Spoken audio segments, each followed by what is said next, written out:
Ya cerita paling saya ingat di usaha sapi perah itu satu, ketika kita mulai merintis itu baru mulai 3 bulan, kita kerjasama dengan orang, kita dirugikan 3M. Tapi ya saya nggak menyerah, Saya berpikirnya, saya selalu punya cara berpikir itu begini, kalau saya rugi 3M, pasti suatu saat saya akan untung 2 kali lipatnya.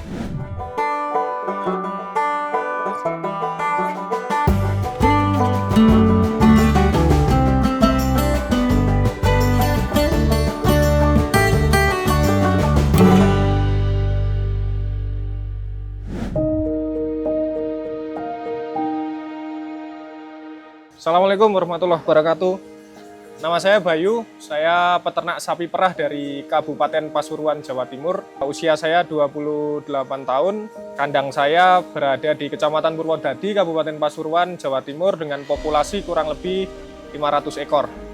Saya asli Purworejo, Jawa Tengah, lahirnya di Purworejo, besarnya juga di Purworejo, cuma di tahun 2018 saya ke Jawa Timur untuk merintis usaha sapi perah. Total sekarang farm yang paling besar ada di Kabupaten Pasuruan dengan kapasitas 500 ekor. Lalu beberapa farm juga di sekitaran kandang kami tidak jauh, cuma sistemnya kemitraan dengan total kapasitas 300 ekor dan 100 ekor. Jadi total hampir kurang lebih 1000 ekor. Ya, jadi karena dulu orang tua saya ada kesulitan ekonomi, akhirnya memaksa saya sekolah itu sambil jualan susu. SMA, jadi 2011 SMA saya jualan susu. Setiap pulang sekolah, alhamdulillah hasilnya bisa untuk bayar biaya sekolah dan untuk hidup di perantauan lah dulu, karena saya sekolah itu di luar kota. Jadi memang gara-gara jualan susu itu saya tertarik menekuni lebih dalam bisnis susunya.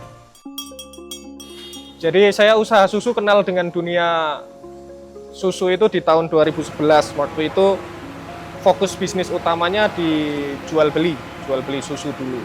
Lalu karena kekurangan bahan baku, akhirnya saya memutuskan untuk ternak sapi perah. Mulai ternak sapi perah itu sebetulnya dari tahun 2018.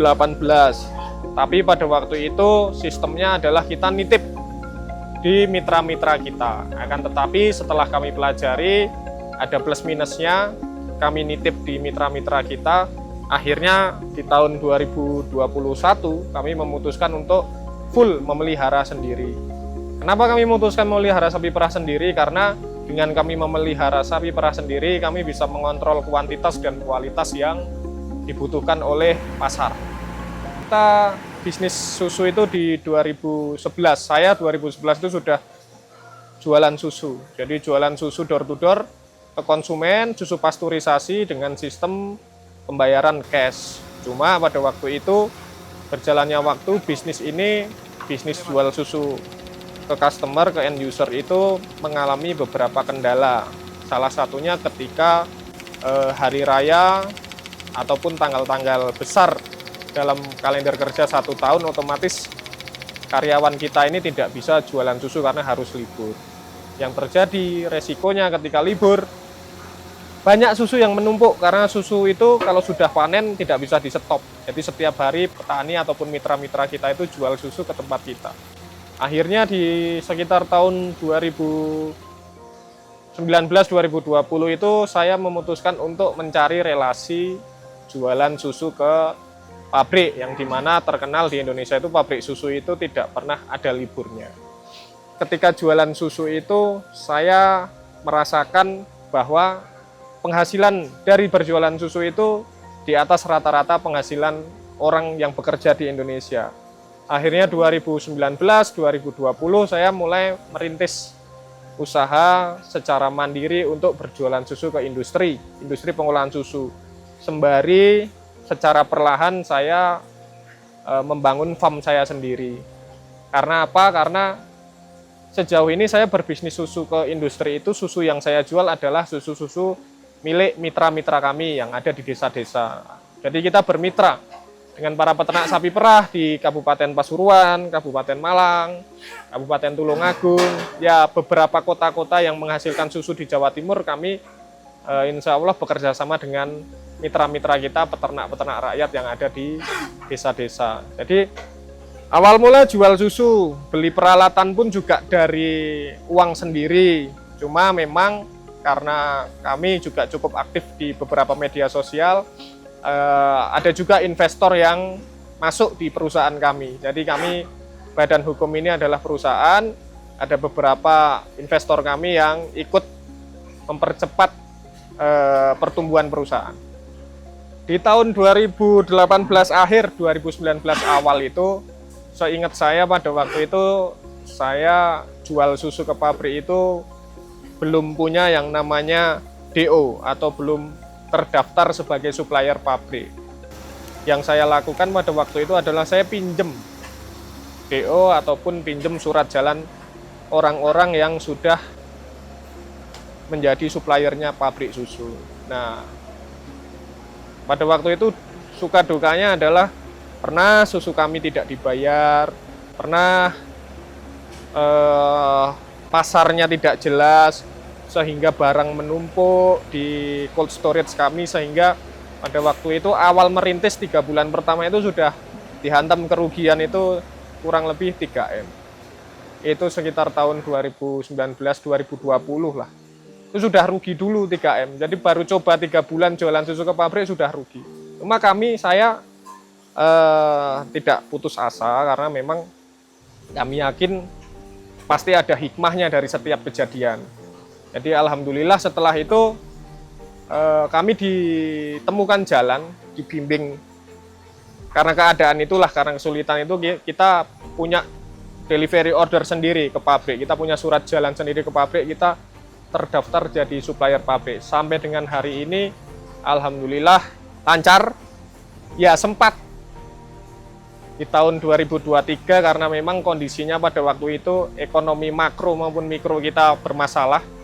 2023 sempat rugi 15M karena bukan susu tidak laku sebetulnya, karena saya yakin susu di Indonesia itu laku karena produksi kita hanya cukup untuk 20% saja kebutuhan nasional, 80% kita masih impor.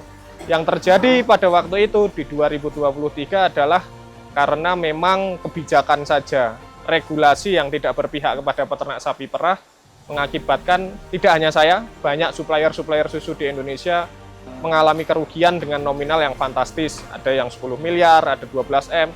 Kalau saya pribadi, saya sendiri 2023 saya loss itu 15M. Ya, cerita paling saya ingat di usaha sapi perah itu satu, ketika kita mulai merintis itu baru mulai 3 bulan, kita kerjasama dengan orang, kita dirugikan 3M. Tapi ya saya nggak menyerah, Saya berpikirnya, saya selalu punya cara berpikir itu begini, kalau saya rugi 3M, pasti suatu saat saya akan untung 2 kali lipatnya. Alhamdulillah, karena kegigihan, karena semangat kita nggak menyerah, untung tuh Mas waktu itu. Setelah rugi beberapa bulan kemudian untung banyak. Kemarin ketika terjadi buang susu tahun 2023, kita tuh loss itu 15M. Tapi alhamdulillah di 2024 kita bisa dapat keuntungan lebih dari kerugian yang kami alami di 2023. Suka dukanya itu, kami selalu berpikir usaha susu ini grafiknya naik turunnya luar biasa sekali. Cuma yang selalu kami pikirkan, bagaimana caranya usaha susu ini iklimnya selalu stabil lah, minimal tidak naik turun. Ya alhamdulillah dengan kejadian kemarin di Kementerian Pertanian, audiensi, Pak Menteri turun langsung, Pak Menko Pangan ke sini. Sampai hari ini bisa dikatakan usaha susu yang kami jalani, teman-teman saya jalani lah, senior-senior saya yang sudah usaha susu dari tahun 2000-an, mereka hari ini sepakat dengan saya bahwa tahun 2025 ini tahun emasnya orang usaha susu, karena grafiknya stabil. Biasanya up and down, sekarang stabil, market itu stabil. Karena ya fungsi check and balance itu kan penting. Jadi posisi hari ini industri pengolahan susu yang ada di Indonesia ini juga tidak semena-mena lagi. dengan para peternak rakyat karena ada check and balance-nya.